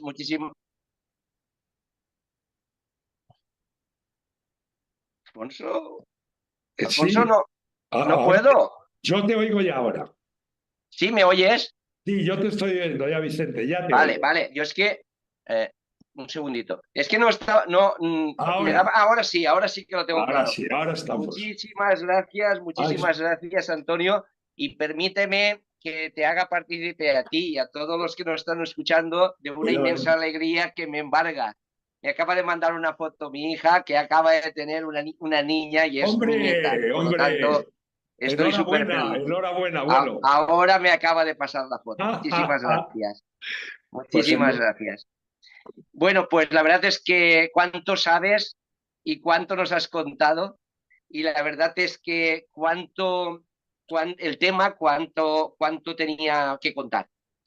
Yo para situarme, porque siempre me gusta hacerlo, pues decir que juglar parece ser que es una palabra latina que viene de una talio cularis, que se sí, podría traducir como gracioso, divertido, entretenido, que apareció en el siglo VII y que lo hacían divirtiendo los juglares y lo hacían en lenguas romances que iban sustituyendo poco a poco al idioma latín, al latín que se hablaba en España, como tú muy bien has dicho.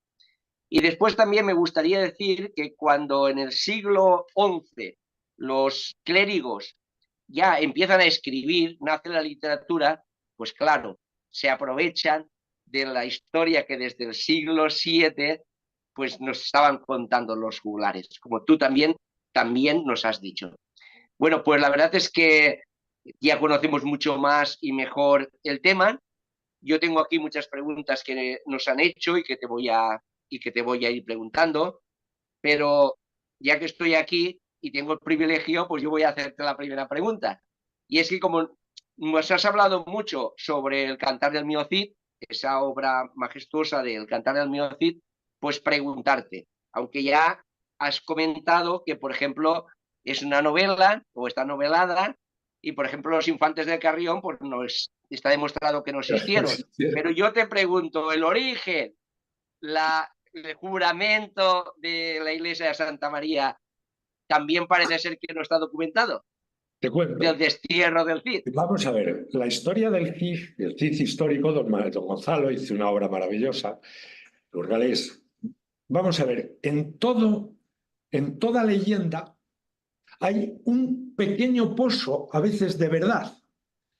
La jura de Santa Gadea, como tal, nos han contado, tal que no. ¿Por qué? Porque cuando el Cid, cuando gana, o sea, muere a Sancho II, el Cid está muchos años al servicio de Alfonso VI.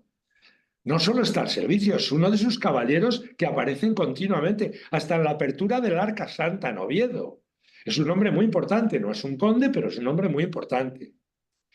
Sí que hay un momento en que el Cid, como alférez real que había sido de Sancho, en un momento determinado, cuando las cortes castellanas se hacen, aceptan como su rey a tal, en ese momento el alférez pudo decirle o dijeron que no tenía que el rey nada que ver con la muerte de... Pero no es este juramento y de ahí para nada. Durante 7 años, Rodrigo es un vasallo de quien lo fue siempre. No olvidemos, cuando se habla mercenario, ese concepto no es históricamente aceptable. Para un caballero castellano, como era Rodrigo, sí que había un código que no podía romper, que era si él había prestado juramento de vasallaje a su señor natural, que era el rey Alfonso VI de León y de Castilla y de Galicia ya, eso no podía combatir. Si hubiera combatido el Cid contra su señor natural, podría haber sido considerado un mercenario y un traidor.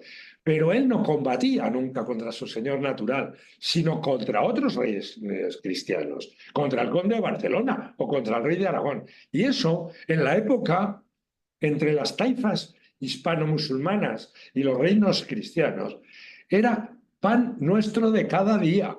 Era así. Hay un momento, que es el momento de las taifas, después del colapso del califato, que es cuando hay más relación entre los que son. ¿Por qué? Porque unos son hispano-cristianos y los otros son hispano-musulmanes. Pero, pues no, quien recibe a Alfonso VI cuando sale al exilio es Al-Mamun. En fin, Santa Gadea, tal y cual, eso, pero algo hubo. Pues a lo mejor eso de que los caballeros, pero para nada hay un cabreo.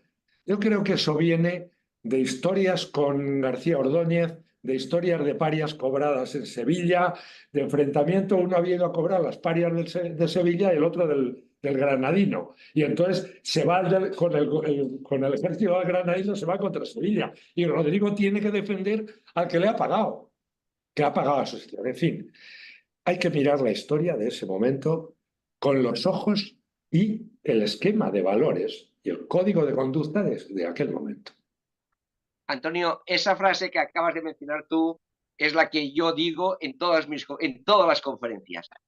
Porque, claro, ayer estábamos hablando de la Inquisición y, claro, la gente con los ojos de hoy no se puede entender lo que pasó con la Inquisición, con la barbaridad que pasó con la Inquisición.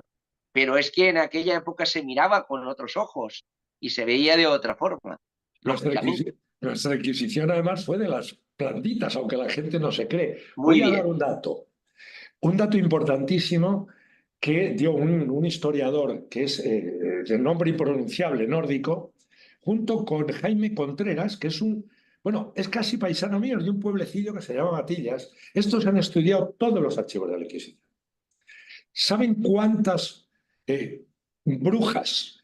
La Inquisición española iba contra los herejes, mayormente. Las brujas, quien las quemó a mansalva, fueron los jueces civiles franceses. Aquí se calcula que unos 56, solo en un año un juez francés había quemado miles. Y cuidado con lo que se hizo en Alemania. O sea, lo que pasa es que la Inquisición española dura más que otras. Y eso es una mancha que hay ahí.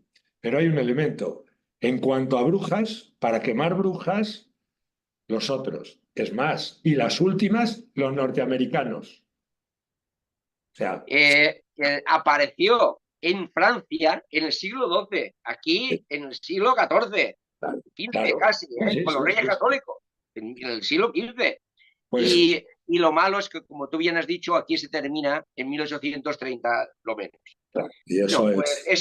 eso fue la conferencia de ayer, pero me refiero a que cuando se habla de la historia, que duda cabe de que se tiene que contextualizar en su época, en la época en que se dio y las circunstancias que habían en ese momento.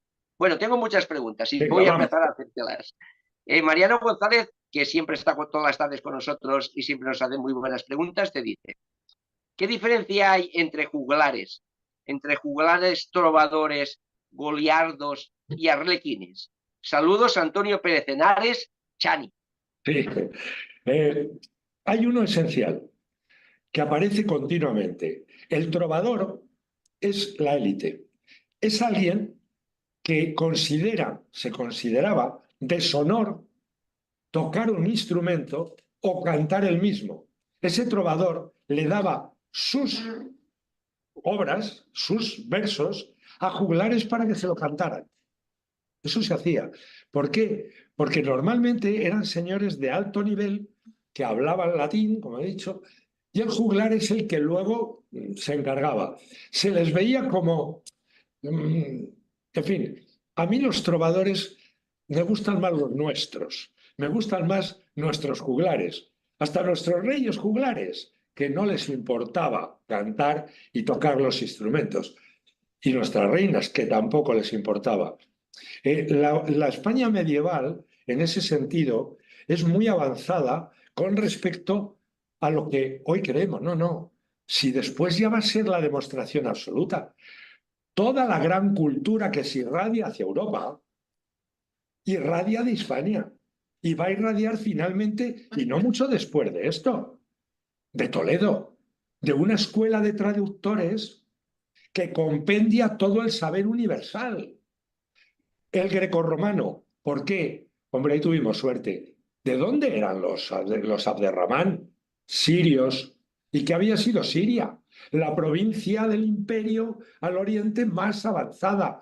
¿Quién había sido la provincia al oeste más avanzada? Hispania. ¡Qué suerte! Los Abderramanes nos trajeron el saber greco. Pero ojo, greco-romano, hispano-romano, y añade musulmán y añade hebreo. Y todo se traduce por vez primera en la historia a una primera lengua actual, porque Alfonso X dice, tradúzcase al castellano. Eso tenía que valernos para decir, oiga, mire, aquí quienes venían eran los alemanes y toda la gente a culturizarse en Toledo. Y la luz que irradia Toledo es la que va a irradiar por toda Europa. Así que un respeto a esa ciudad y a nuestra cultura. Un respeto a los reyes de Aragón y a los reyes castellanos y leoneses y a sus cortes, que no eran ningunos zafios, sino una gente que dentro de su época era mucho más adelantada. Bueno, cuando llegó el rey francés a Toledo se quedó bizco. Digo, ¿pero esto qué es? Antonio, en la pregunta de Mariano he leído que te preguntaban sobre los goliardos. Y yo Sí, sobre los goliardos quería decirte, que me lo había apuntado, sí, que eran queridos vagabundos y estudiantes de vida pícara que se sí. podría considerar el origen de las tunas. Claro, claro. Vamos a ver, lo han definido perfectamente. Era gente que tenía cierto nivel de ilustración, monjes rebotados en mucha ocasión, o caballeros salvajes, que se llamaba, que eran lo más gamberro de la época, y que iban en esas tropillas. Y también no olvidemos que ahí hay un origen del teatro.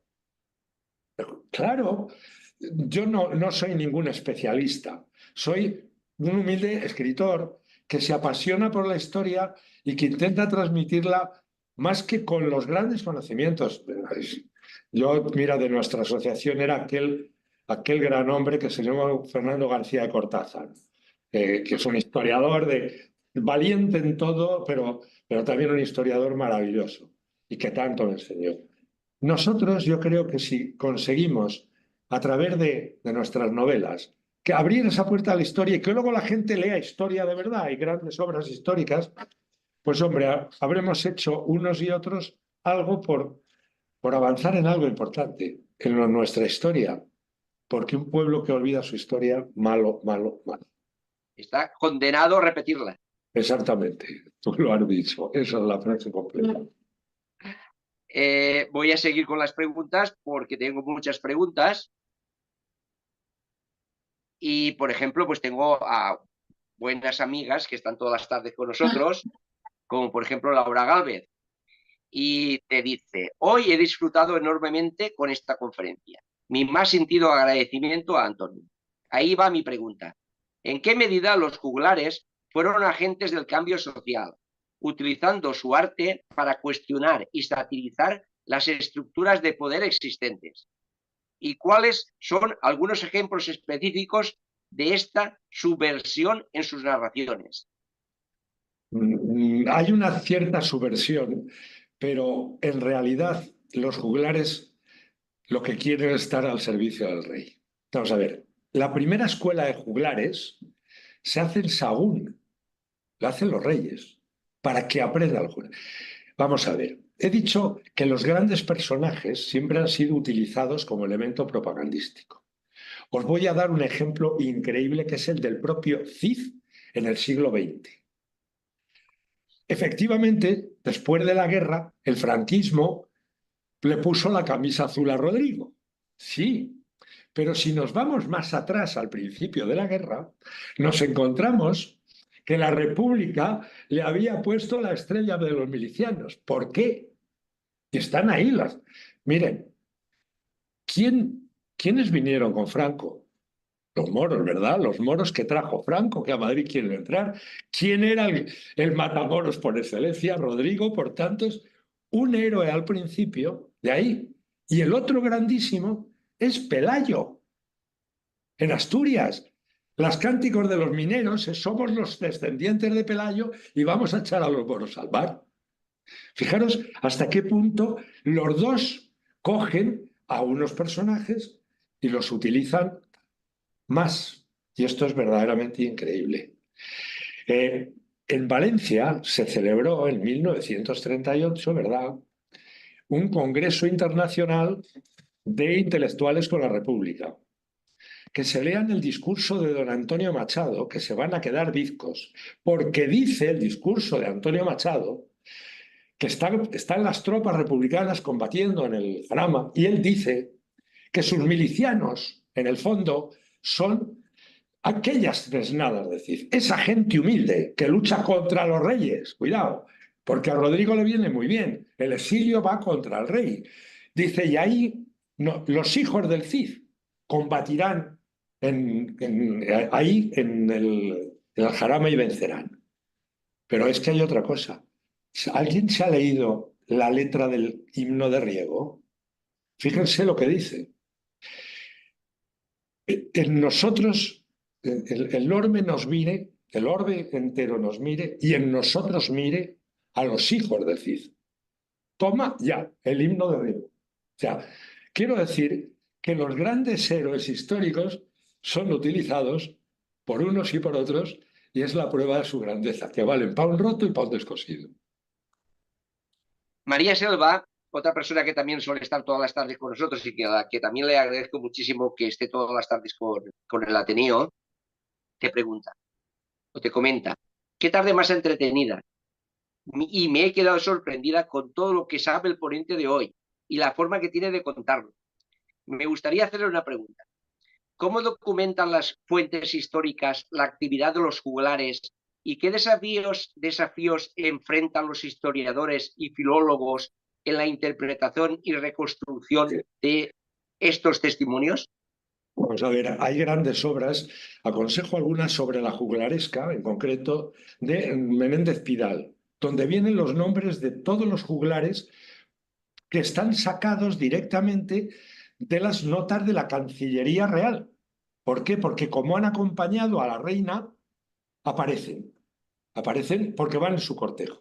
Y ahí tenemos, pero es más, es que nos narran cómo es un enfrentamiento divertidísimo entre juglares, donde la broma era poner a parir al otro. Y no se podía enfadar el otro, sino responder de una manera exactamente igual. Por ejemplo, Ruiz de Azagra era un caballero famosísimo por su valentía.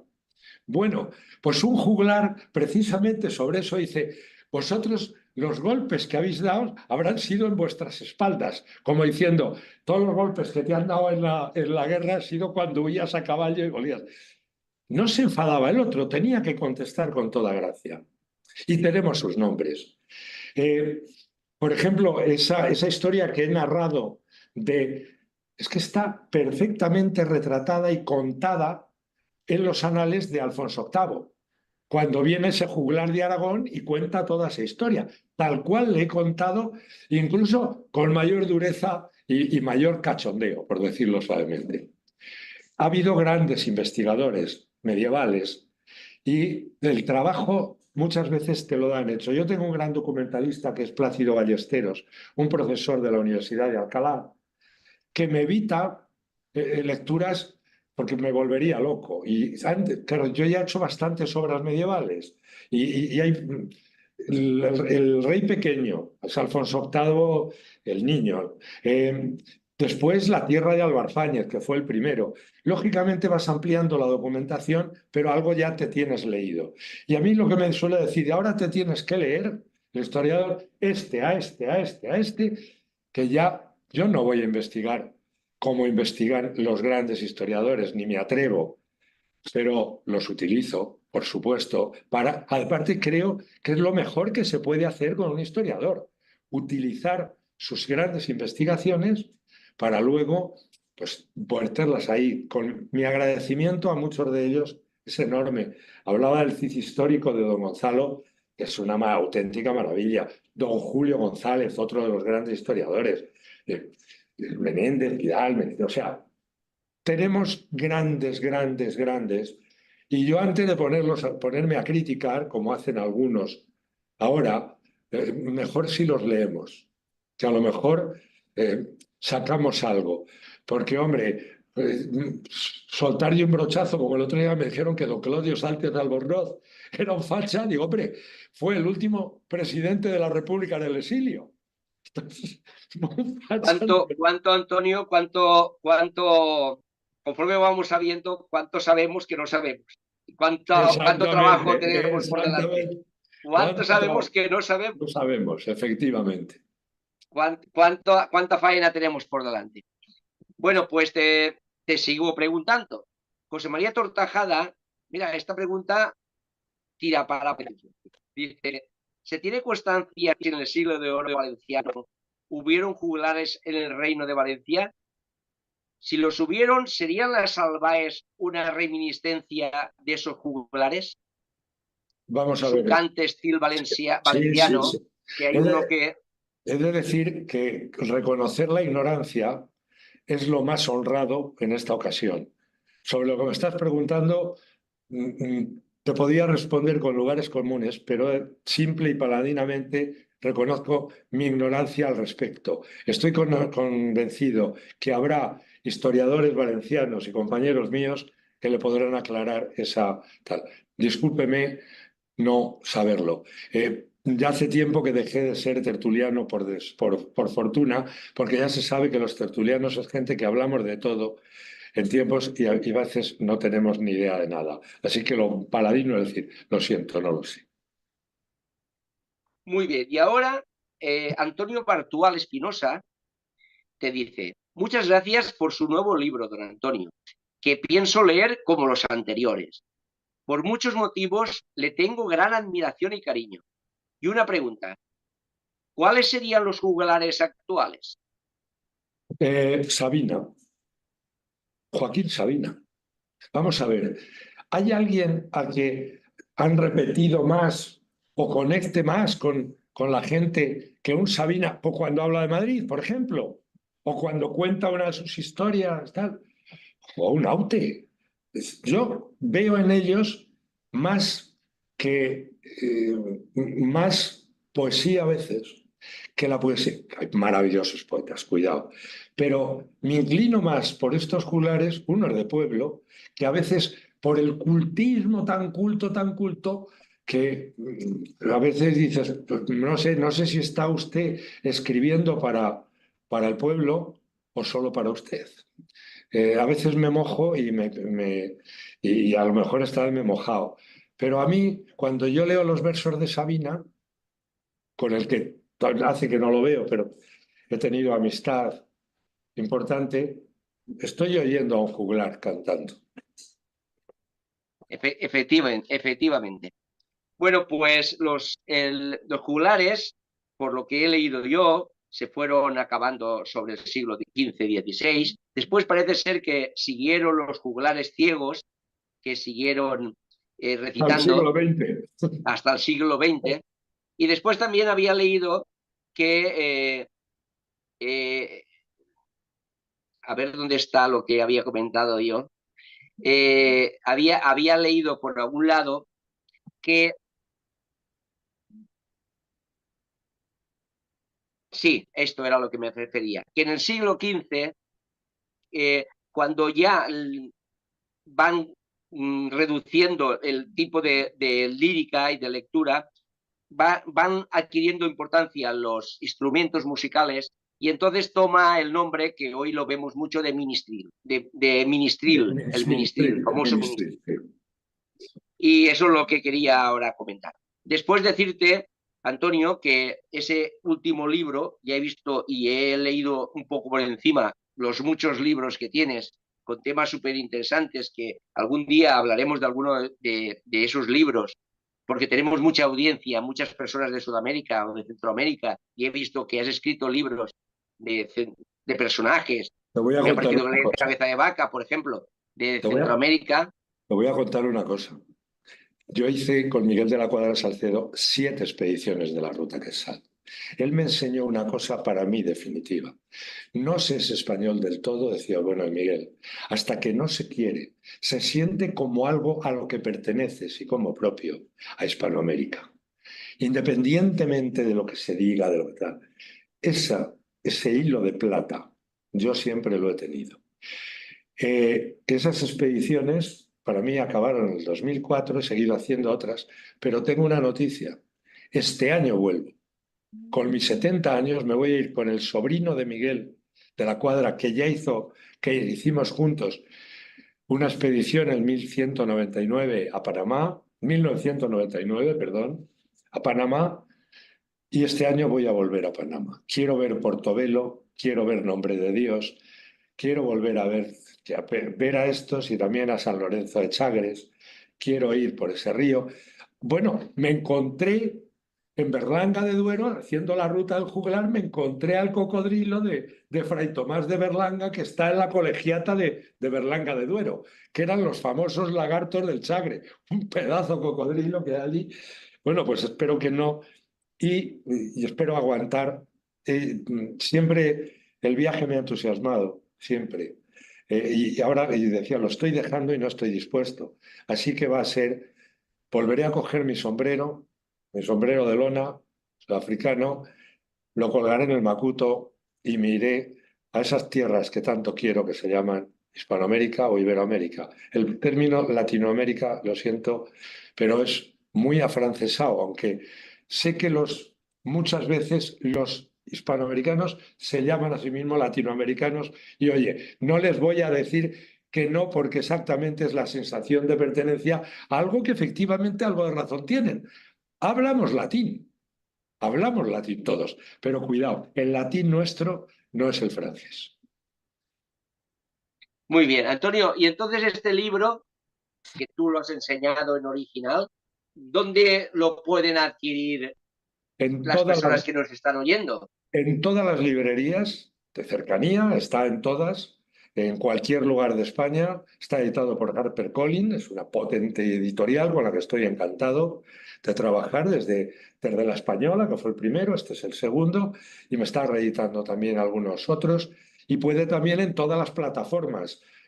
Si se lo quieren descargar en Kindle o tal, pues ahí tienen, o Amazon, o en todas las plataformas. Y también está, pues en las estaciones de tren y de avión y en las grandes superficies. Los libros ahora hay que venderlos en cualquier sitio y por cualquier forma. A mí me da igual. Por ejemplo, hay gente que Por me dice, supuesto, también está en la biblioteca del Ateneo Mercantil de Valencia, por de supuesto, la que yo soy el bibliotecario. ahí, Y la tienen todos los socios del Ateneo a su entera lo disposición, presentaré. 3.400 socios. Madre mía, o sea, tiene más socios el Ateneo de Valencia que el de Madrid, ¿eh? El Ateneo de Valencia ostenta la presidencia de los Ateneos de España. Pero es que te Y doy... tenemos un local en el centro de la ciudad de Valencia, en la Es plaza del ayuntamiento, maravilloso. con 7.000 metros cuadrados. Sí, Todo el sí, edificio es de los socios es del Ateneo. Y nos Pues dedicamos a tiempo completo a hacer temas de cultura y de ocio. no, la verdad es que cuando vi la cifra dije, Valencia es efectivamente el que tiene derecho de representar a todos los Ateneos. Porque el de Madrid, que tuvo épocas gloriosas, Bueno, el de Madrid es muy antiguo, ¿eh? Tiene 200 años eh, y yo sí, he sí, estado muchas yo- veces allí y la verdad es que le deseo todo lo mejor del y mundo, yo, ¿eh? y yo soy ateneísta, o sea, yo creo que el Ateneo de Madrid está recuperándose muchísimo en los últimos tiempos, está lleno de actividad. Como decía, iba a haber estado en la asociación presentando a Santiago Posteguillo este día pasado. El día iba a ser el martes, el lunes, no, el viernes pasado, y no ha podido, pero vamos a recuperarlo y Seguro posiblemente. que sí, seguro que sí. Sí, Santiago es una persona Sí, es muy extraordinaria. buen amigo del Ateneo y socio del Ateneo de Valencia. Sí, señor. Y aquí tiene las puertas abiertas siempre. Y como os digo, yo creo que el Ateneo está recuperando muchísimos socios, ha recuperado ya, está ya llegando, ya ha pasado los 2.500 y yo creo que llegará a 3.000 socios, que es lógico para una ciudad como Madrid. Y Claro, en ese empeño estamos todos. ¿Sabes lo que más me seguro encanta? que sí. Y con personas como tú, emprendedoras, Pero y con las fíjate, ganas de vale. trabajar y con los ¿Qué conocimientos que se te ven, seguro que lo vas a qué hacer que biblioteca? sea Qué así. bonita es la biblioteca del Ateneo de Madrid. Qué maravilla el lugar. Sí. Yo entro Y súper allí, antigua, ¿eh? yo me quedo Y allí. yo la he visto, ¿eh? Yo la he visto. Yo la he visto. Yo he estado en Madrid, en el Ateneo de Madrid, y por supuesto que he visto la biblioteca. Cuando Una vengas, verdadera maravilla. no dudes de avisar. Haremos una visita al Ateneo y hasta comeremos en su cantina, que se come bien. Seguro que sí, seguro que sí. Bueno, pues Antonio, muchísimas gracias por haber estado con el Ateneo. No será la última vez. Y aprovecho la ocasión pues para saludar a todos. En primer lugar, a los compañeros informáticos que hacen que esto pueda salir adelante siempre como sale. Ellos son Alfonso Hernández, Manu Jimeno, Jesús Ros y Paula Flasquet. A ellos muchísimas gracias por estar todas las tardes ayudando a que todo salga como sale, perfecto. Y agradecer al ponente, que es el artista de cada día, y en este Muchas caso gracias. es Antonio Pérez. Antonio Pérez, que ya lo voy a decir bien, Antonio Pérez Henares. Henares, Chani. Y después agradecer Chani es a como me todas las llaman mis amigos personas, siempre. sí, sí, y después agradecer a todas las personas que desde todo el mundo pues depositan la confianza en las conferencias del Ateneo, que como siempre digo, las hacemos para y por todos ellos. Muchísimas gracias y a buenas tardes.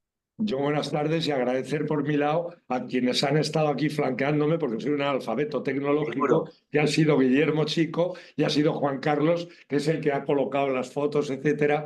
Yo dije, perdonad, no me dejéis solo. Y ha Creo que salido todo muy bien. ha Y ha salido. salido todo muy bien. Mil gracias a ti y al Ateneo y a todos los que me han visto. Ha sido un privilegio y un auténtico placer. Hasta pronto. Lo mismo decimos nosotros. Muchísimas gracias y buenas noches.